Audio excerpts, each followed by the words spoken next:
more than 6,000 Ahmadiyya Muslims will gather in Surrey this weekend for the UK's largest retreat for elderly Muslims. The three-day event will see participants pledge loyalty to both the Caliph of Ahmadiyya Islam and to Great Britain, with both the Union Jack and the Islamic flag raised together as a mark of integration. Well, Khalil Yusuf is the Vice President of the Ahmadiyya Muslim Elderly Association UK, and I'm very pleased to say that Khalil joins me on the line now. Welcome to the programme, Khalil. Good evening, how are you? I'm very well, thank you. Thank you for joining us this evening. I guess, first of all, what's going to be happening in Surrey this weekend then? Well, it's an enormous event. Around 6,000 people we expect, to come together in this bond of spirituality and brotherhood. And the idea is that they reconnect with their faith, and they do that, through events, through gatherings together, through sports, and through some really nice food over 3 days. Fantastic. Is this, a lot of people may be familiar with the Jalsa Salana that you have. Is this part of that, or is this separate from that, or how does it work in conjunction with that event, or is it the same? So this is separate, and the reason why it's separate is the Jalsa Salana is an international event, and we expect, this year I think we had more than 40,000 people that came from many different countries, but this really is a UK event, and it's just focused on the Elders Association. So as a community, we have a number of different associations. We have a women's movement. It's one of the oldest women's movements in existence in Britain. It was established in the 1930s. We have an Elders Association. We have a youth association for boys. We have a youth association for girls. And the idea is that each group within the Ahmadiyya Muslim community gets support that's relevant to what their needs are. And so for our association, those men over 40, this is an event specifically for them. And there'll be all sorts of different events and talks that are going to be relevant to them in that particular age group. And this is an annual event, is that right? It is. It's an annual event, and as I said, it's a chance for everybody to reconnect with each other. It's a chance for them to connect with their faith. It's a chance for them to learn about new things. One of the really interesting events is about how from the age of 40 onwards you can think about your retirement planning. You've got sports. You've then got other events that talk about how would you talk about Islam in an environment now in which there is great hostility. How would you get that message across? And then there are other events as well, which are really inspiring stories that people might have, faith-inspiring stories that help people to understand, more about their spirituality and more about their faith. I mentioned in the introduction there that as part of the event, participants will be pledging allegiance to both Islam, but also to Great Britain as well, and this is kind of a running thread throughout the Ahmadiyya movement. Tell me a little bit about why that is important. Look, we see, particularly in the last few years, we're seeing, a rising tide of intolerance in which we see in society many people saying that in order to be British, you have to have certain characteristics or you have to be a certain way. But the truth is that Islam, when properly understood and properly practiced, is a global religion that allows you to integrate wherever you are.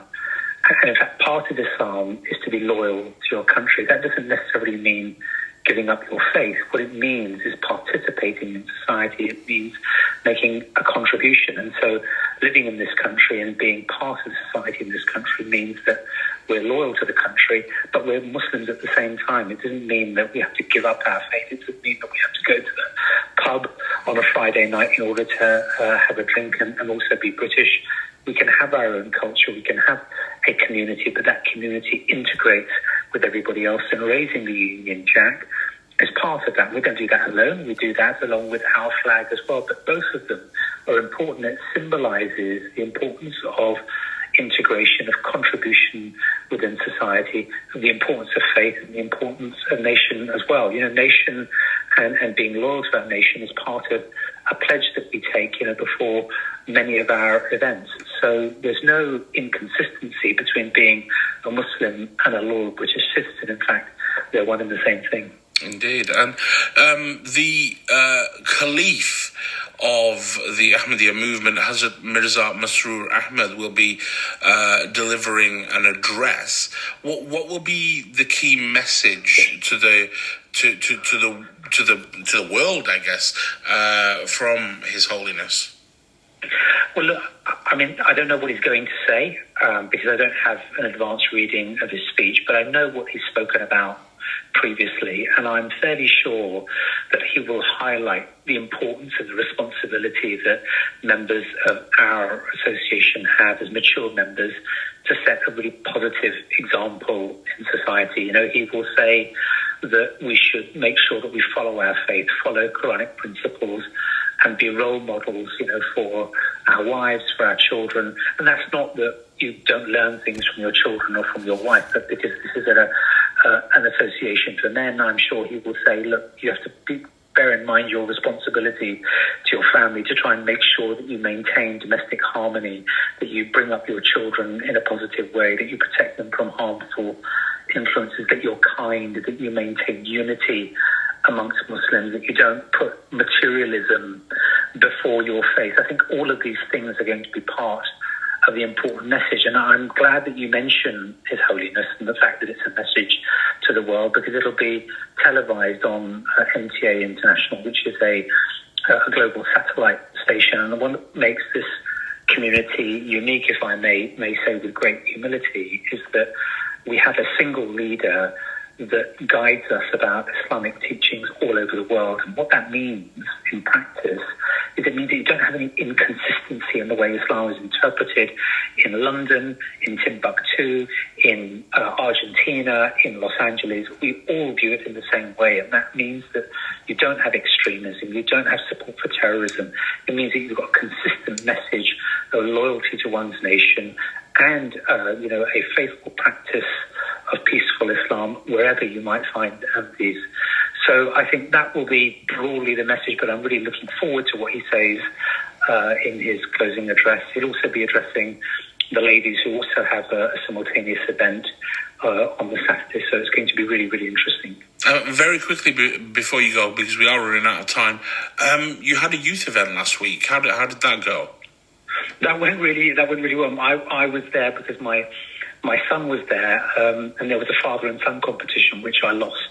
But it was a really great event, and again, that was focused very much on the youth. So they had all sorts of events that we wouldn't have here. They had a Rubik's Cube challenge, they had an F1 challenge, but it was about building community and brotherhood amongst young Muslim boys and helping them to see, what the positive side is of their connection with their community. And I think one of the key messages that His Holiness raised in that speech was that it's really important to watch how you use the internet and how you use social media, because a lot of it can take you in a harmful direction.